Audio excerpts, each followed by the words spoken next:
the smoke-filled clouds of the 303, all the way down to the 505. This is the Bro Show with Rimoe, Grimex, and Soul Douj. Yeah, the Bro Show.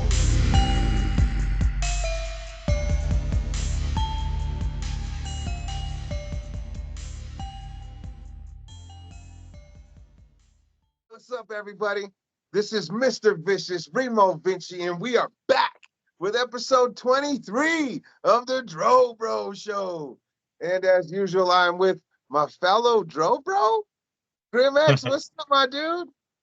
How's it going, guys? Yep, we're missing our other Dro Our, bro. our other brother. Yep, he had to leave on personal business. Yeah, Douj actually, Douj had a death in the family, had a funeral he had to go to. So all of y'all can send some prayers to our fellow Bro. I appreciate that. Uh, Shout out and love to his family. Safe travels to everybody that has to travel. You know how much it sucks when you lose somebody. So keep him and his family in your thoughts and prayers, y'all. But he will be back next week, and we will continue the show as planned and as scheduled. But we had to call an audible this week.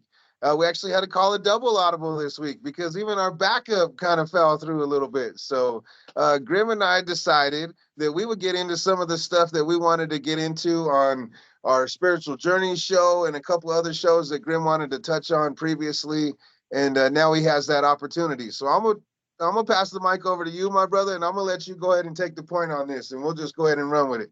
Well, before we get into it, because you have done the show that's the Remo, now known as the Reason The Intrigues remote. Minds Over Everything show, the Remo show, We just also known as, or formerly known as, the Vicious Interviews.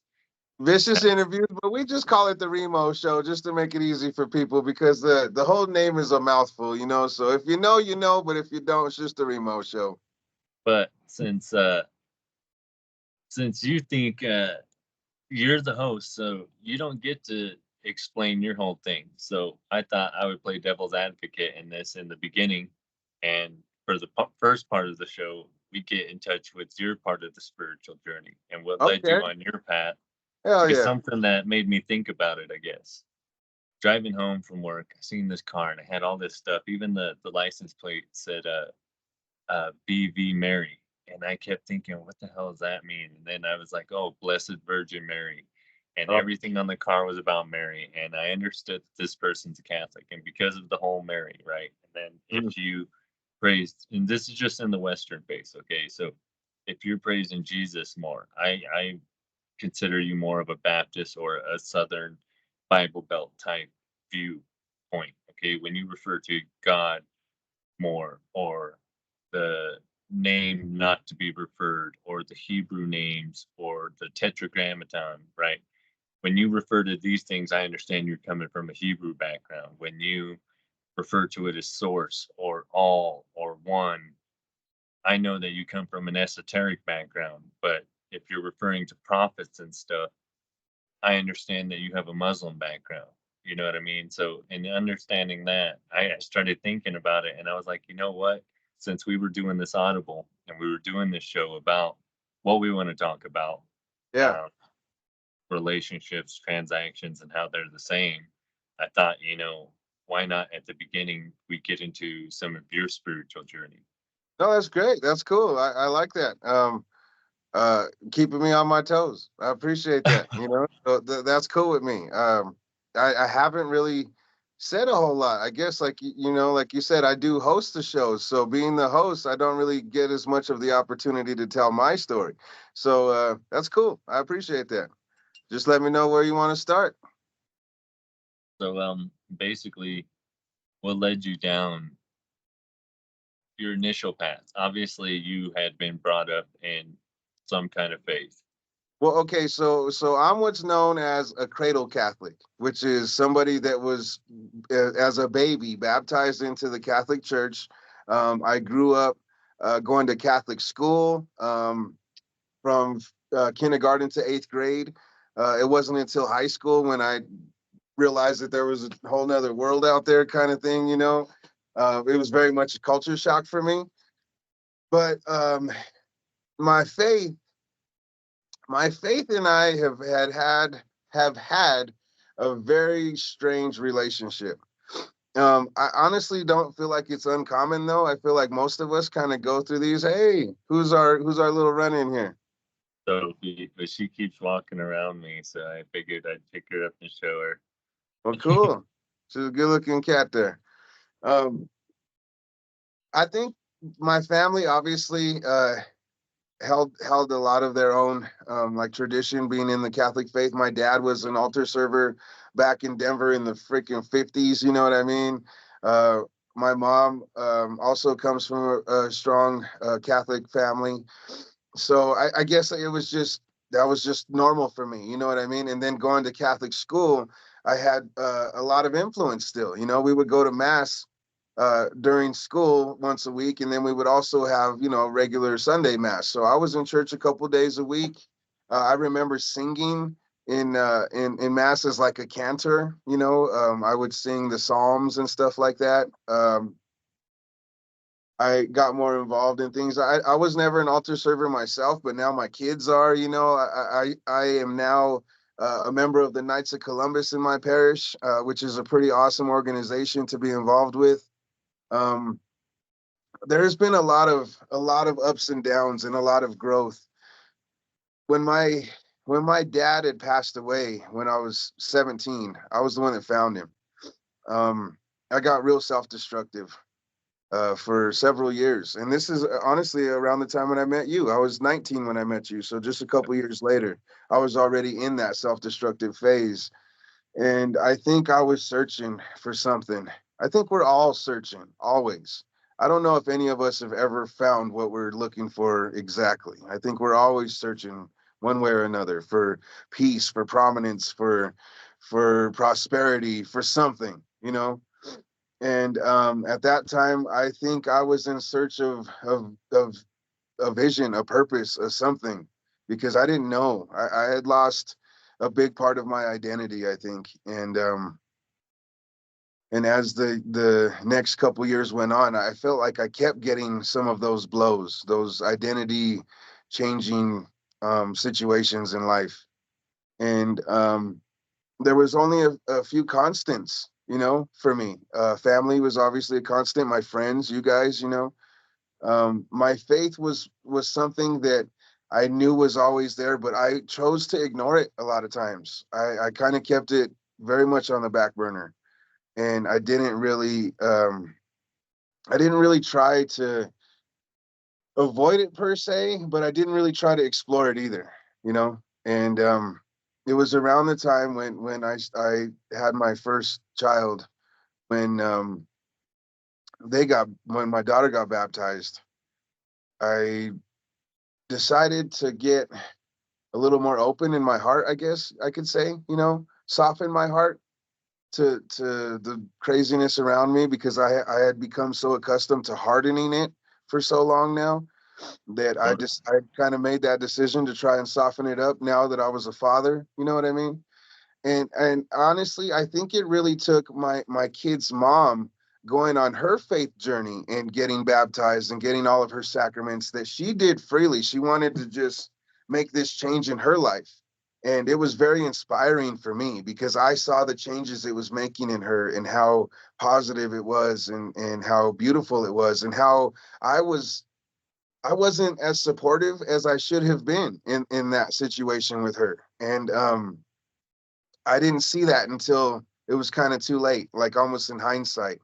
And I think because of the separation of our relationship, and then the growth that she had made in observing that, it gave me like this renewed vigor and like a jump start to get back into it.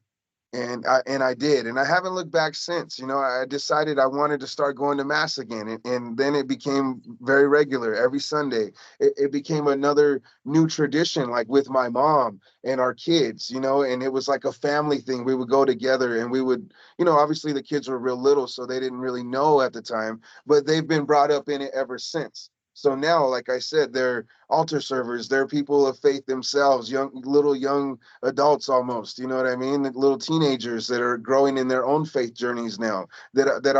I'm grateful to have been able to help provide some of that opportunity for them and to have my example a little bit, because I'm not someone that's afraid to talk about the Lord or afraid to pray in public places when we go and have meals together, or even when I have conversations with people at work, or when I was on the bus at the bus stop sometimes, bro, complete strangers having conversations about real life and the Lord and the struggle and praying with each other and actually showing human decency to each other.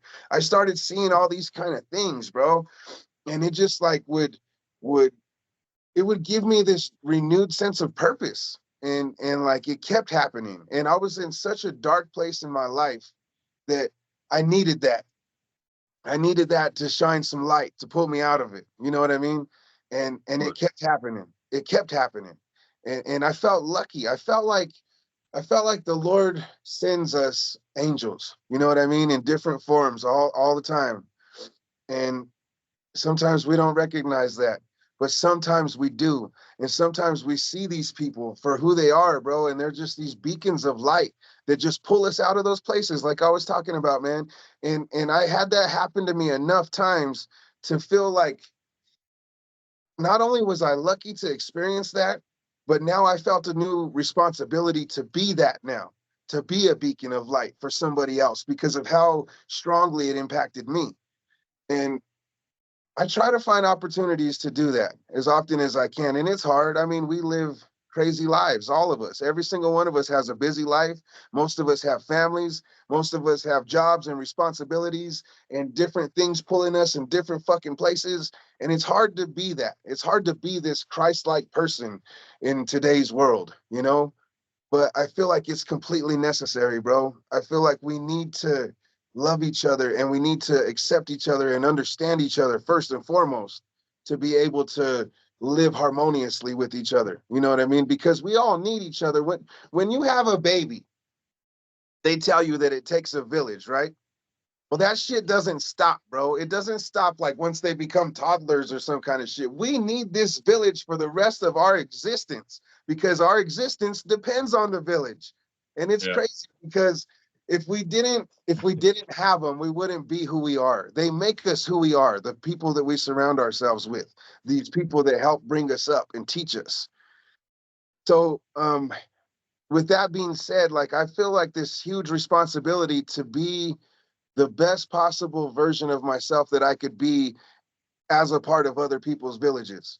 You know what I'm saying?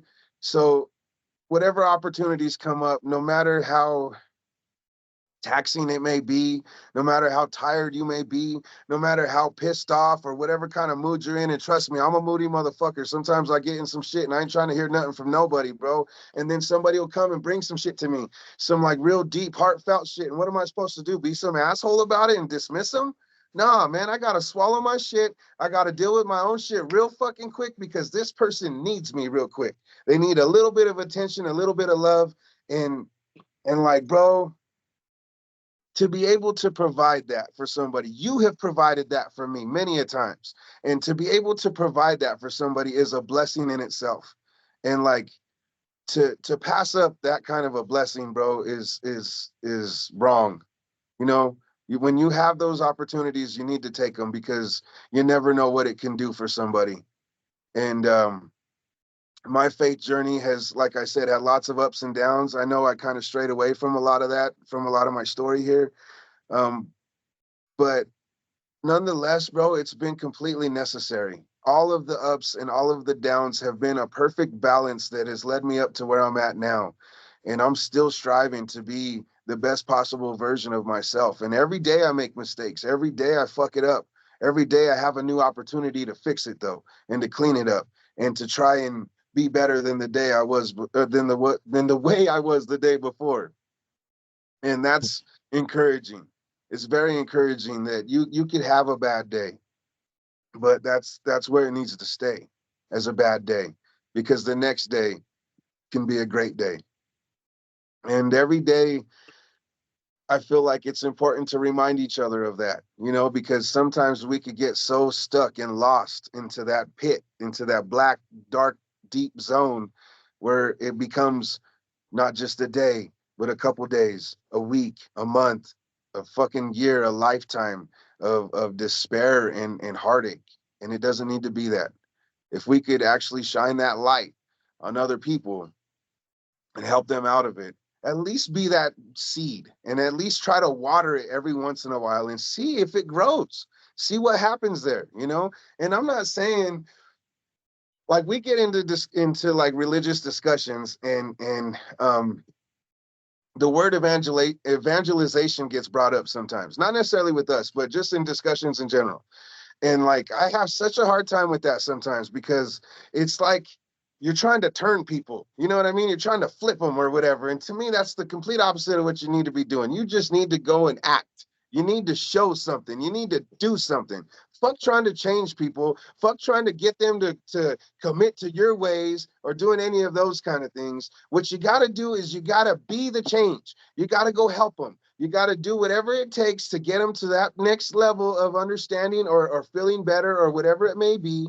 And that's the victory. It's not about turning them. It's not about, okay, now you're fighting on my side now. Now you're one of us. Like, no, we're all trying to get to the same place, bro. You have a different journey than I do, and you're supposed to. Nobody said that it's supposed to be the same way for everybody. At least I never heard that. And if it is out there like that, I'm sorry, I disagree with it. I feel like everybody has their own path and their own journey. And it's not this cookie cutter life. Some of us thrive and do better in more of a like a congregation, like a church kind of thing. Like I'm one of them. I'm somebody that thrives in that type of environment. But some people aren't made for that. Some people don't identify that way. You know what I'm saying? They don't worship that way. They may not worship at all. Their relationship with whatever source or being that they may have is completely personal to them, and it's unique to them. And that's okay. That's what makes it beautiful, I think. That's what makes all of our journeys that much more important, bro, is because they are so different. And to be able to understand that with each other and to be able to communicate those differences to each other with respect and with love and understanding, anything is possible, bro. And that's kind of like the basis of the whole entire show that we've been trying to get off on the map, the spiritual journeys, is embracing those differences and trying to grow through them. So, in a nutshell, there's a quick 15 minutes of just me rambling about my faith and where I'm at, but I don't really know much more to say on it, bro, other than it's been a long journey and it's not easy. And every year, every day, I struggle with it still. I've done I've done these classes in the church every fall for like the last, I don't know, 8 years, 9 years, something like that. And what they are is they're called RCIA. Now I think it's actually called OCIA, to be honest with you. But it was the Right of Christian Initiative for Adults, and it's like people that are trying to come into the church. The what they learn about it, their whole curriculum. And for me, it was always like a refresher course, because obviously there's a lot of stuff I've known since I was a little kid, but I don't know so much still, like I'll never know everything. And I don't want to, because there's too much to know. You know what I mean? I'd rather just feel and experience and try to let God guide me than try to read every single word that there was to put. You know what I mean? Because there's also been many different translations, different versions, and different this and different that, where it kind of dilutes it for me. I need it to be right here. And that's where it matters most, I think, you know. And I encourage that for anyone and everyone. You know, your own personal relationship with your source, with God, with the Lord, it's very important. And if you're not talking daily with the Lord, what are you doing? I encourage it very much so. I need to do it because I don't feel like I'm equipped enough to handle a lot of things on my own. I need the Lord. I need guidance. I need the source to give me that light, to give me that vigor, to put the Holy Spirit inside of me and give me some direction, because sometimes I don't know what the fuck I'm doing. You feel me? So, Yeah. you know, that's kind of where I'm at with all that, my dude. So I'd say it's beautifully said. It wasn't rambling. You know what I mean? There, you made a lot of good points that I thought, and I knew that's why I wanted to start this way because I also thought, who else would interview you? But at the same time, Thank you. in you telling your journey, I knew that you were going to bring up points that would be relevant to the points of this episode. So Yeah, you said something that I thought was amazing, that how we need to recognize each other and help boost each other up. And when we do things right, the little things, those things matter the most. Okay. And I thought that was relevant because I wanted to bring it up in this podcast. And I want to give a shout out to my homeboy Luis at work. Because at work, we get these things for doing awards, right? You get 5S safety, MVP, all these different things they give awards out for. I think it's monthly, whatever. So when you get this award, you get to pick something that the company orders. And for each of the things I've gotten, I've picked something for my family. So I got a hydro flask for Lisa, and I got the bullet, the blender, the yeah. freaking. Because Janai always makes some smoothies. So I got her that, and Gio, I just got him a backpack, right? Hmm. And Luis was like, "Dude, you're one of a kind," and man, it just resonated with me for a big part of the day, and that shit almost made me cry. And when I went back to him and I thanked him for saying that because it made my day to hear it and thinking about that, for someone else to recognize that see that raised a person's vibration by acknowledging something that most Absolutely. people ignore. It really raised it. So then the transactional part with relationships and how we use it more now as something that is I offer you something, you give me something in return, and now this is a transaction as opposed to what relationships are built on. And was at the store the other night. Okay, fucking busy as hell. Walmart, and they shut down the damn self checkouts, so everyone has to go to a line, Don't you hate and that? they're going through a shift change. All this shit's happening, dude. And this guy in front of me, he's being real rude. You know, uh, uh, like that, And then he has a cart. He leaves it right in front of me, all rudely. Don't even take it with him when he leaves. Throws a tantrum with the girl who leaves on her shift, and then the manager comes to relieve her from her shift, takes over. All this stuff's going on. We're in the line for 20 minutes before any of the shift change shit happens. And I'm thinking about it because at the same time, I'm feeling aggressive. I'm feeling like, and just probably the energy around me, just feeling like, fuck, I got better things to do. I got to get home and cook dinner, and all this shit's going on in your mind. And at the same time, I'm looking around and I think, you know what? Everybody's going through it. Every single fucking person here has something better they got to do that we're all stuck here. And having the tantrum, throwing a fit. And see, this is the part of being consciously aware and awake and observing yourself, being mindful, right? So then through self talk, I'm able to understand that, you know what, there's no big deal. What's the point? What are you rushing for? What are you upset about? And I tell that lady up there, you really could have had his cart to put all that stuff in if you wanted, because she needed a cart to pick up all the stuff that people left. And I said, because he left it for whatever reason. And she said something about it. And I said, yeah, people are just rude. I don't know, like what I'm thinking. And I took the card out for him. You know what I mean? Even though it irritated me, but at the same time, like I said, everyone's going through it. And when I believe we were given this dominion over this plane, okay, and I feel it's important to the conversation of relationships is that it's not that I think that we're better than everything else on the earth. It's that because I don't think that any of us have the ability to be God, play God, decide what lives or dies, has any authority on that. But when we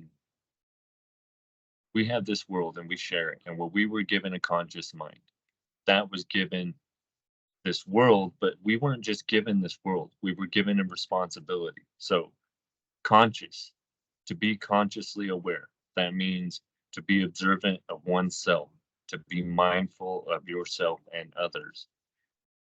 When you do this, and it's a very hard thing to do because we get into repetitive states, and in those repetitive states, we begin to fall asleep When we fall asleep, we become animalistic, at which point, no, we are no better than animals.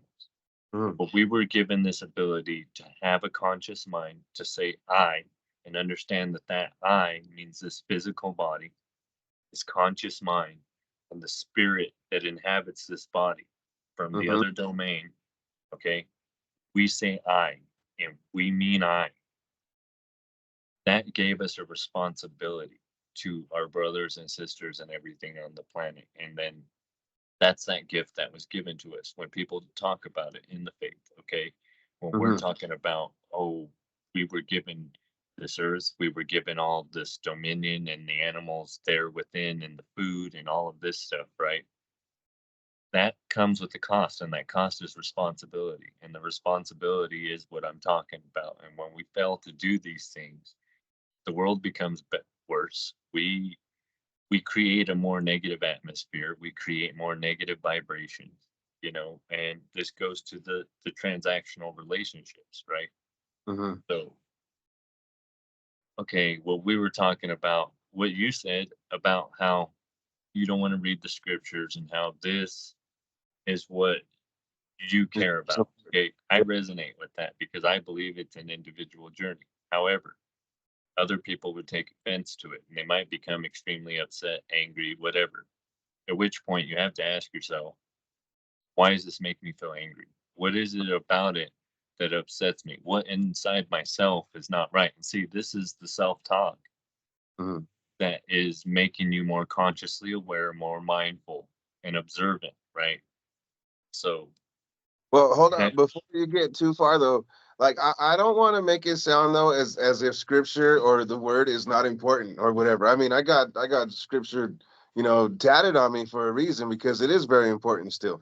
But my point to that whole thing is, and what you were saying still, is that this relationship, no matter what else is involved or influencing it, is still the central part of it all. It's still the most essential part of my existence.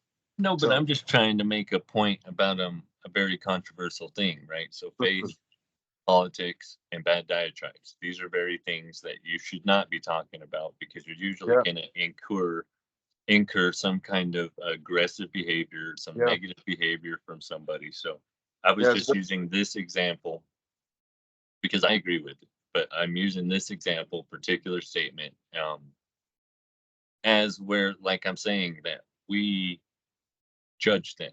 Okay, so this takes away from the very thing that the faith talks about, right? Not to judge. And then here we go. And this is why people judge people of the faith, because what do? They judge right away. When you say something they don't agree with, okay, because of group mentalities and things like that, then automatically we're in a judging mind state. But this is where I'm saying you take the time and you do a little self talk. We aren't perfect, like you stated in your spiritual journey and how we grow. And so you had mentioned when you met me, we were searching and we have all been searching. And at that moment, what I feel you found and what I found, what we all found, because look at 20 years later, here we are still talking and we still rely on each other. We still consider each other brothers. So we found each other. And love you there to was death. that reason for that divine path to happen. It happened for a reason. It wasn't just a coincidence, random fucking thing of nature that happened. Okay. So we were Yep. meant to grow together. Um, Getting into this transactional relationship thing, I feel like too many relationships in the world have become based more on transaction because we've lost this ability to be observant. And that's why I wanted to take the time to make this point about observation and mindfulness because we're not considering anything outside of ourselves other than ourselves. Most people, without realizing it, are selfishly looking at the world. And yeah, I think this is a good segue for the Shall we? dome. Yeah. Yeah. So I got some mango mentality and I got uh Tangy Haze, the card. I I can't remember what this card is to be honest with you. I think it's that paradise one I told you guys about last time or whatever. And the flower I was fucking with earlier is some more of that sherbet cream pie. I haven't been to the dispensary again yet because I was kind of fully loaded. I didn't need to, so I'm still on the old school shit. But here's to you, my brother. Yeah.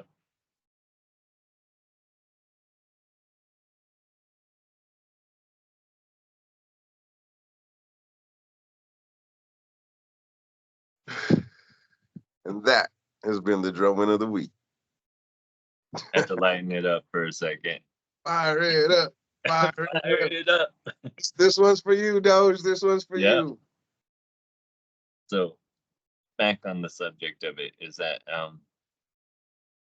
humans, we selfishly think about only our wants, our needs. Okay. And I'm not saying I'm perfect either.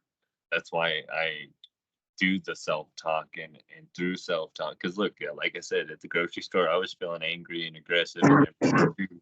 Yeah. But through standing there, observing, looking, I start to realize, like I said, everyone's going through the same thing. But at the same time, with this situation, I don't feel sorry either, because Yeah. when you take corporation trying to make the patrons, the people who keep the company afloat, when you try to make us voluntary slaves and make us do our self checkout, you knew you were going to lose money. I knew it was a bad idea. In that instance, you knew you were going to pay, and here you are still paying because you didn't hire enough employees, and now you ripped out half of your cash registers to make self checkout, so you don't have enough lines to filter people through. So I don't feel sorry because there's consequences. Okay, this is one of the hermetic principles: is that every action has a reaction, right? The pendulum swings, and with that same momentum, it's coming back. Okay, so you caused this. You caused your reaction by creating this self checkout. Yeah. Now you forced us to voluntarily be your workers. People have thefted from you. You've lost a lot of money. Mm. Now you don't want to use it, and you're in a situation where you don't have enough workers, but you've lost a lot of money. So you're trying to make up money. So you're not hiring workers. You can't rip out the machines to put the old ones back in. So now you're paying there. Again, like I said, I don't feel sorry because it wasn't a thought. And you thought by getting free labor from people was going to be the easy way out. And by doing so, you paid the repercussions for going Mm. the easy way out, you know? And this is why I say to think it through, because when you think it through, you're less likely, when you self-talk, when you be observational of yourself, to do something out of a reactive mind state. Reactive mind states are what make us aggressive. It's what makes, and we all do it, right? All of a sudden something happens, it triggers you. Now all of a And sudden you're just like a flame lit up, yeah, or you become sad, you become depressed, hurt, whatever. Something can trigger you and done. I think creating those type of de-escalation steps for yourself in your self-talk is very very necessary in today's world, man. Because man, people are crazy, bro, and nobody's happy. Anything could happen at any time. People kill each other left and right, and it's been like that for decades now, bro. So like, I think I think being a good person needs to be the norm nowadays again. You know what I mean? Because if you're a good person and if you're trying to just live your life and get through every day without strangling a motherfucker and without getting yourself strangled too, is hard enough as it is. You know what I mean? So like to to be somebody that is an instigator or that likes to watch, like light the flame and watch the world burn down, like man, I pray for those people, man. And if you are somebody that's like that, I identify with you too sometimes because I want to see it all burn down too. Sometimes I get to that flame point that you're talking about, and all I see is red, 0 to 100. And that's not healthy for anybody. There is nothing good that comes from that type of a mind state because you'll only get self-destructive or you'll be destructive towards somebody else. And very rarely can you steer yourself away once you get to that point. So that's why it's important to be able to have these humanizing steps, because you have to remember we are all doing our best every day, and sometimes our best doesn't look like my best doesn't look like your best. You know what I mean? Today I may be only able to give 20% of who I actually am and my potential, but that 20%, I'm giving you 100% of that because that's all I got. You know what I mean? That doesn't take it away from what it actually is. And it doesn't mean that you can compare it to your 80% that you're bringing today. You know, you can't do that. It's not fair. And I feel like in life, a lot of times we get into this comparison game. And it's like keeping up with the Joneses. And, you know, if this guy's doing this, well, I'm doing that. You know what I mean? Or if this guy's getting away with this shit, well, I'm getting away with this shit. You know, and I see it everywhere. Like your supermarket tale, you know what I mean? Like there's so many different ways of handling things in better ways or in different ways that could easily be avoided, you know what I mean, to avoid some negative stuff. Negative energy, bro, is just as infectious as positive energy. And Yeah. and and there's so many times, bro, where like say say for those of you in relationships, say you come home and like you have had this shit day, you know what I'm saying, everything went wrong, everything that could go wrong did go wrong, and it was just terrible. And you come home and you keep all that shit with you, and your significant other or your children or your pets or whoever comes and greets you at the door, you know what I mean, and is happy to see you, and you're their number one, and all you have is this negative shit to dump on them, and you change the entire dynamic of the whole situation there. You know, you will unintentionally bring somebody else down because you weren't able to bring yourself down first. A lot of times people just hold on to those kind of things and they don't take those steps of de-escalation. You know, Misery loves company. exactly, you know. So So I think it's very important, this stuff that you're talking about, you know, this self-talk, because I feel like if you were to be able to self-talk or have that conversation with the Lord, maybe it's not just talking to yourself, maybe it's talking as yourself. You know what I mean? To a higher power to get a little more guidance on that way home so you don't do that shit or for whatever situation it may be. You know what I mean? but I'm see, sorry. no, I was just gonna say, with that being said, with the whole anger thing and negativity, where you're saying you got to let the shit go, but you also have to understand where does it come from and why does it make me feel that way. And if you don't, that's a very unhealthy way to bottle it up and become even worse when you hold it in instead of deal with. I mean, again, we've all gone through it. None of us are perfect. Everyone is going to have those moments where we're not going to be the person, you know. You're going to flip out. You're going to have moments of being angry or not being ourselves, emotional, whatever. And in those moments, I feel that when we understand why we went through that, what made us get to that point, that's where the healing begins. Okay. Because until we address those things and understand it, you can't stop it. Okay. Beautifully And said. that's the observational part of it. And we all have it. So until you say, look, we're a mental asylum, the world is. Because any world that condones a human being living in a prison cell and living that way and thinks that that's okay for any human being to have to endure, no matter the whatever the cause, because we're not here to judge. We are all on our own individual journeys. But to think that's okay, that tells you where the mental state of the world is. And I'm not trying to say anything about I'm perfect or I know better. I'm just saying No, I love it. understand the world we live in and where it needs to be as opposed to where it's at, and Yeah. how we could get there by doing these things and trying to better ourselves, because you can't change the world, but you could change yourself. Yep. And that's how you change the world. That's how you start. Because once you do that, it becomes infectious and it spreads. You know what I'm saying? And you will get other people being selfless because that's what it is. It's living selflessly.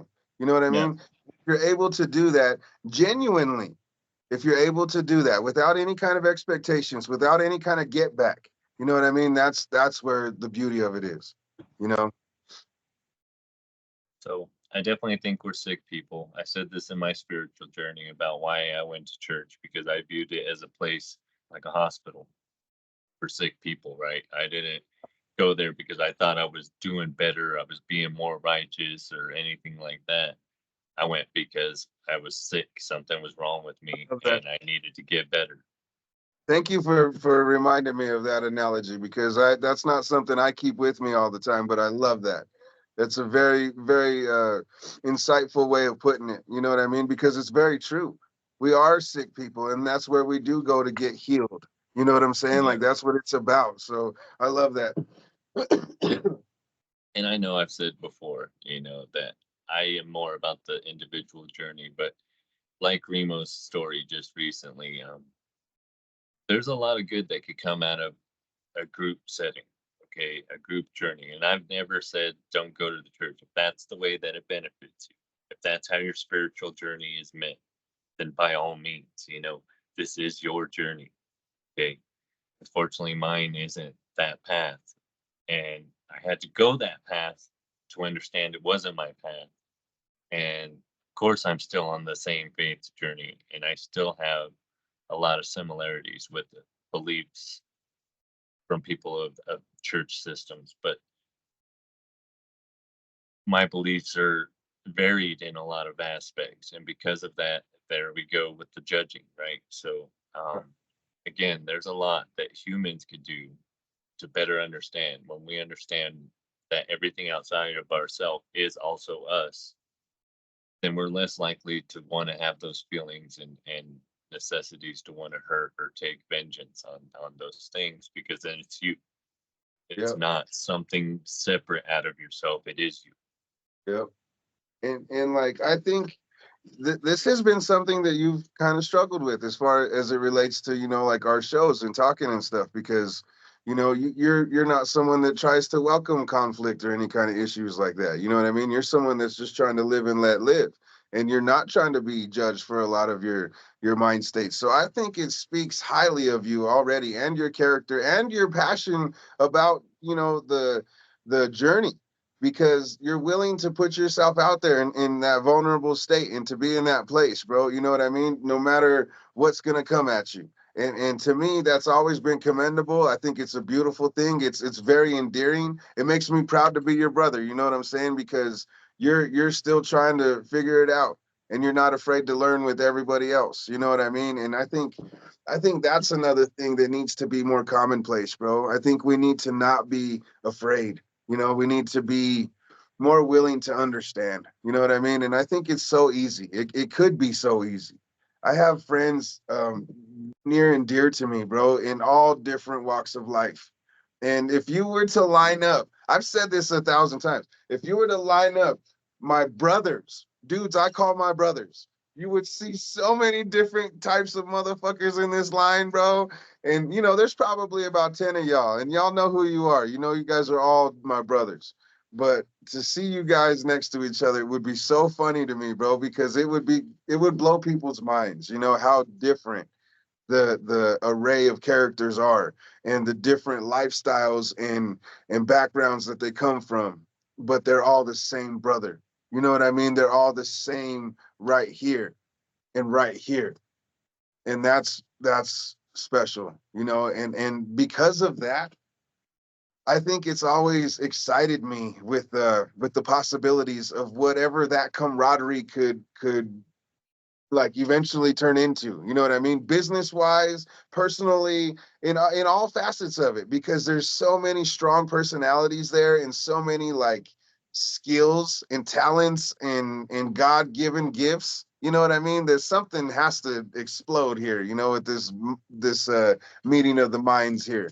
I've always felt that way about all you guys. You know what I mean? All my brothers are very impressive dudes, and I've been very proud of each and every one of you guys, because you all bring some very specific gifts to the table, that make unique to your own, but it also is like a essential piece of the puzzle of my life, my mosaic of brothers and family. You know what I mean? Y'all each individually add this very specific piece that it would be incomplete without you, you know? And Yeah. and like Same it's here. crazy. It's crazy too, because like as time goes on, and as I get older, and as I meet other people and have new experiences, I meet new brothers. That mosaic is constantly evolving and changing, and there's people that are intertwined. You know what I mean? And it's a beautiful mosaic. I'm very blessed. I think we all are very blessed when we take a step back and look at it. Even those of us that struggle the most can see how we've been blessed in many many ways. If you so chose to look at it that way, and then I hope a lot of you do, because I think it's important to know, that we haven't done all of this on our own. I know it may feel that way sometimes, and it may feel like you're battling on your own, but ain't nobody by themselves here. Yeah. And I think we need to remember that. We need to remind each other of that sometimes. I know the people that I've had conversations with those reminders, have always been fruitful, have always been wonderful conversations, and it's been mutually beneficial for both of us in the conversation.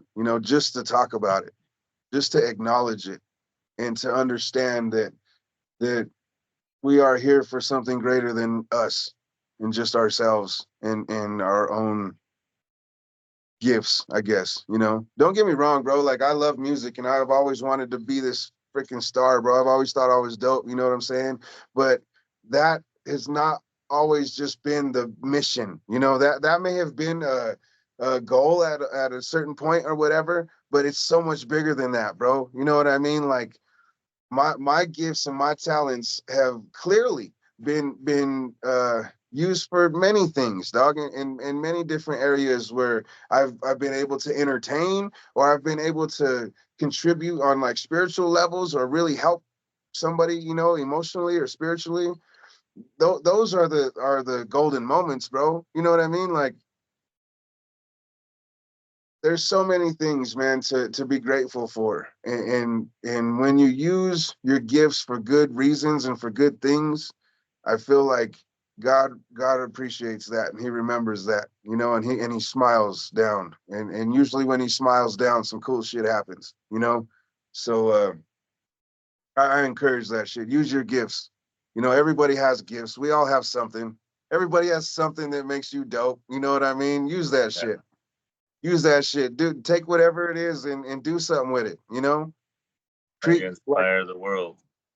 and maybe you're not a creative person. Maybe you're somebody that's more like an organizational person. Maybe you're somebody that can help somebody else in other kind of ways. You know what I mean? Find that. Find that, whatever it is.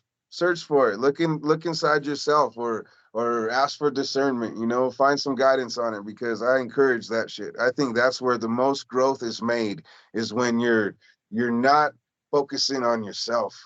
You know what I mean? We're very selfish creatures by nature. I mean, it's hard not to be, because you only live in this one body, this one being here. This is all we got.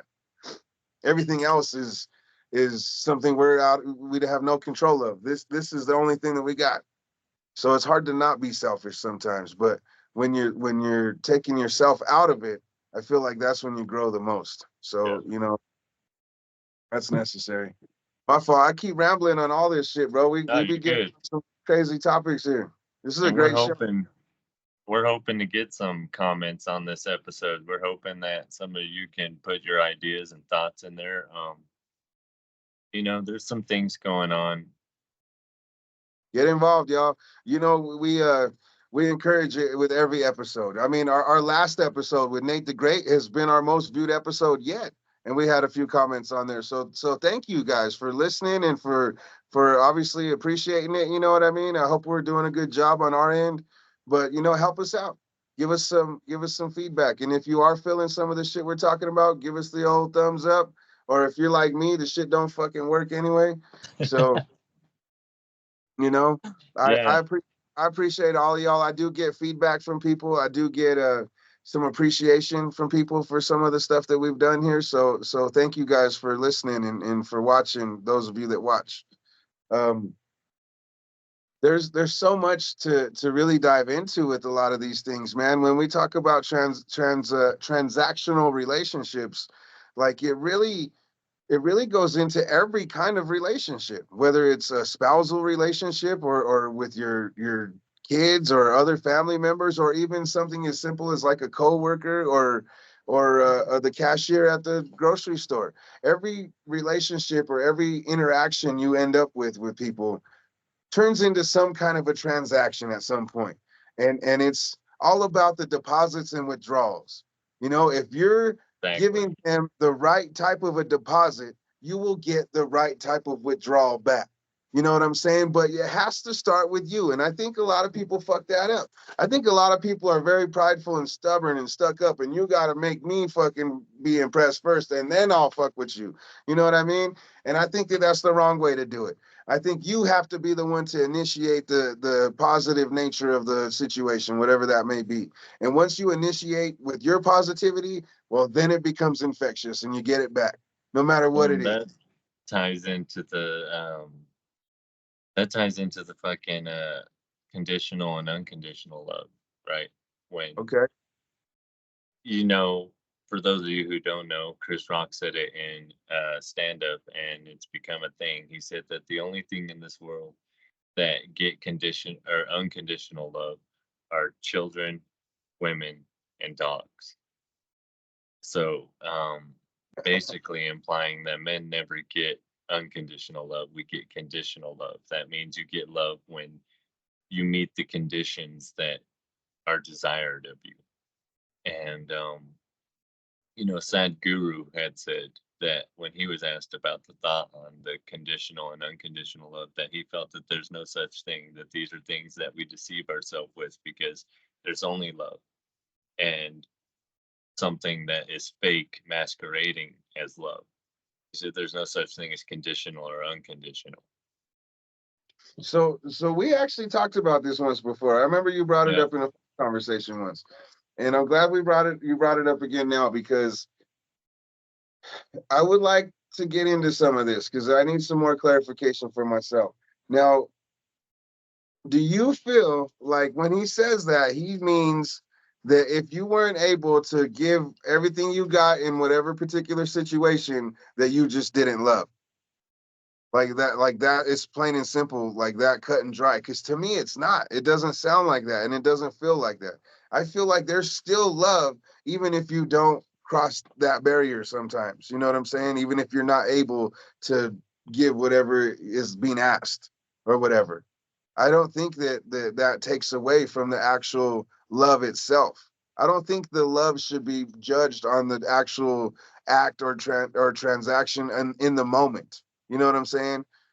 Then So again, everything's situational, so it's kind of hard to say as a blanket statement.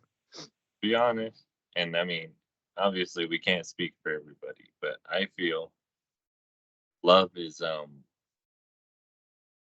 love is based on the perception of the person who is the viewer. Okay, because if I say that this is my definition of love, that I do love you, it may not mean the same to somebody else because they may think that this is their idea of love. This is how it needs to be. And if it's not this way, then it's not love. Okay. So Absolutely. then we have a confusion again. So with this confusion, things become conditional rather than, I don't think though that you can say that love isn't a real thing. It is, but love is limited to the perception of the person viewing it, is the way that I could best say it, I That's guess. great. Yeah, that was perfectly said, bro. I agree 1,000%, because you can't really judge it if you're not seeing it the same way. You know what I mean? You can't judge it the same if you don't see it the same.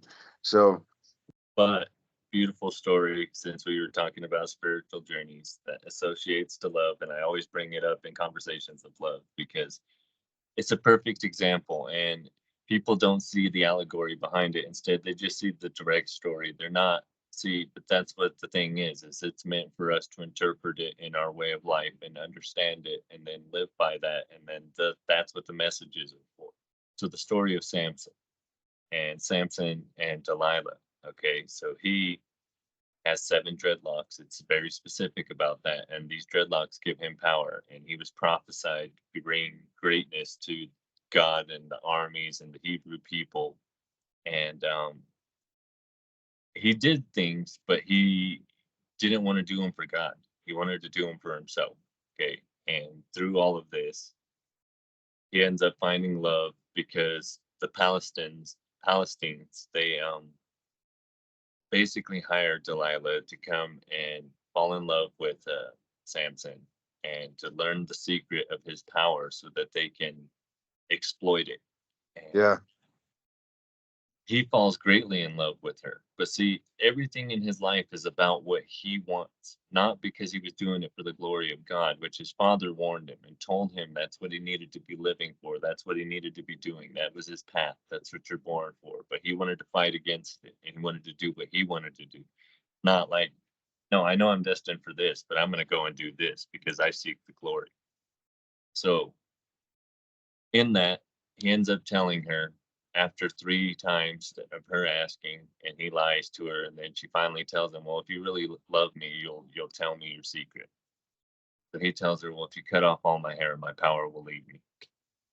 And when he falls asleep, she brings in some Palestinian soldiers, and they come in and they can shave his head. And but by the time he gets up, he's so powerless that they were able to put him in shackles and poke his eyes out.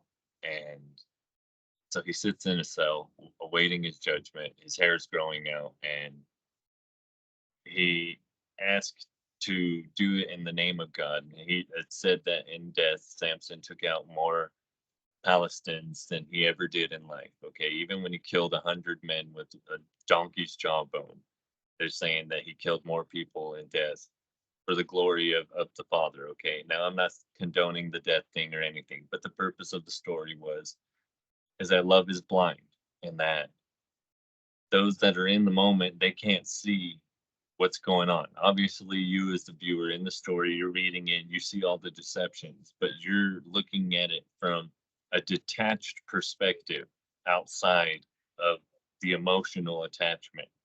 And because of that, you're able to say, no, she's tricking you. This is what's going on. Oh, you're doing this wrong. Okay, but you're detached, you're outside. So that's the point of the story. When you're emotionally involved in something, then you're never going to see what everyone's telling you, no matter how right they are. You're always going to go your own way, and you're going to be stubborn headed, and you're going to learn the hard way. You're going to fuck around and find out. Bro, that must be my middle fucking name because that's the only way I know how to do it, bro. You know what I'm saying? Like I am somebody that only learns through those mistakes. And like it's hard for me to do it like what you were saying. You know what I mean? Like I'm just not wired that way, bro. It's weird. I'm sorry, bro. Yeah. I'm And just being real with you, dog. that doesn't help, dude. It really doesn't. And understanding it doesn't help. And fucking the thing about the universe or God or source or whatever it is that once you understand certain aspects of it, you can't unlearn it, but you can't force other people to see it either. You just Hmm. have to live with it and deal with it and learn with it. That's it. I feel that. I feel that 1,000%. No doubt. I We definitely think we touched on good topics on this one, though. This is a great one, bro. We're coming up on an hour, so we still got a little bit of time if you want to get into a couple more things. But bro, like I'm excited and anxious to see what comes of a lot of these spiritual journeys. And if we continue to do more deeper shows like this, we may even have another show on our hands here. You know what I mean? So I really like the possibilities of this. This has been been I don't want to say beneficial, but it has been very fruitful and beneficial, to my spirit here tonight. So I appreciate Well, you for a lot of your heavy hitting topics and questions and things today. It's been a lot of fun so far. I appreciate that. I think for those, again, back down at the comments, if you want to see something like this or you want to see us talk about more things involved of this nature and get deeper into these conversations, hell, we could even get more into the actual historical or the scriptural parts of things. But again, down in the comments. Absolutely. I mean, um, I have a certain idea of a kind of format I want to do with certain things, but none of that is set in stone right now. And there's still, endless possibilities with this type of a medium, with podcasting and doing these kind of interviews or shows or topics. It's definitely wide open. We could do a whole array of different things. So yeah, guys, just let us know what you would like to see, or if you're feeling what you're seeing so far. We always appreciate any of the feedback. Um, I wanted to ask you though, before we definitely didn't have any more time. Did you and Doge end up coming out with your second episode of what's that called yet? Or I part think he or said he released it. I haven't got to see it yet. okay, we're gonna have to check that out. We're gonna have to look for it tomorrow, and if it is, we're gonna have to share that shit and post it up because I don't remember if Doge had sent it to us or not.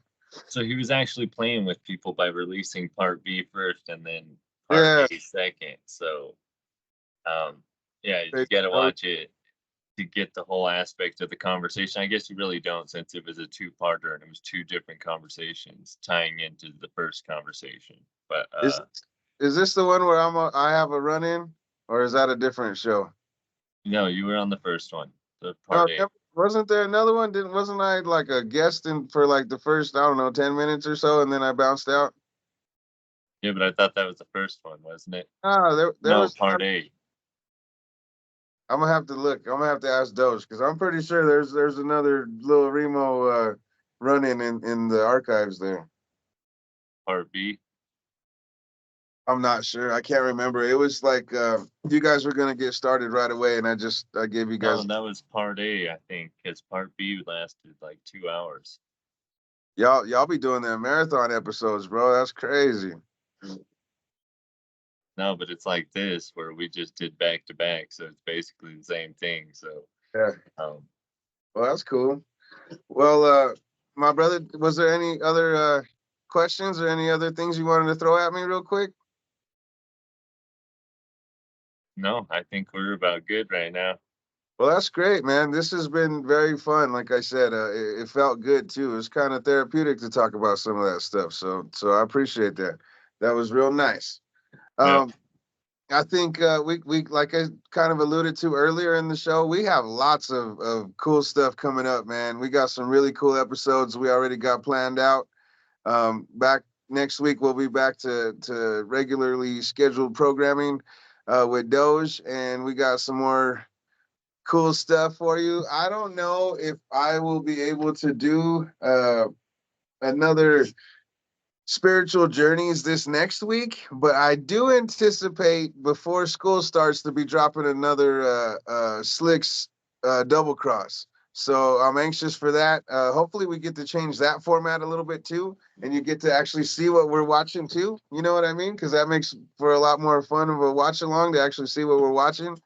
So be on the lookout for that. Hopefully, um, there is some cool stuff happening music wise too that's been coming out. So for those of you that are fans and listeners or whatever, keep running up some of those numbers or some of the old stuff. Keep in mind, I got different shit on every platform. I got stuff that's only SoundCloud specific. I got the main releases on like Spotify, Apple Music, you know what I mean, those kind of things. But then I also have stuff on Bandcamp. I got a very specific mixtape on Bandcamp that it was dedicated to a dear friend of mine. So all proceeds that are made off of that go to his family still. So for those of y'all that want to peep it out, man. Check me out. I got lots of stuff. Doge has lots of stuff. Check us out. You know what I mean? I encourage it because it's definitely been a big part of our lives for a long time. So if you're fans of us on the show or of us as human beings in real life, you'll probably be fans of our music. You know, Doge has an interesting take on things and has a cool style all to himself. And you know, I've been doing this stuff for fuck over 20 years, you know what I mean? So I better be decent at it at this point, or else I need to change what the fuck I'm doing. You know what I mean? But other than that, bro, uh, I don't know. Should we just get into our salute? Yep. Salute to all your ass wipes out there making the world a better place, a little less shitty. God Little bless. appreciate y'all. You asswipes make our world go round. So we appreciate all y'all. Um, I guess that's it. This has been episode 23 of the Dro Bro Show. A very cool episode, very unique and special to me. So thank y'all for peeping us all the way through it. And we'll catch y'all next week. And we'll be back with Doge. Dro Bros out. Bye, guys.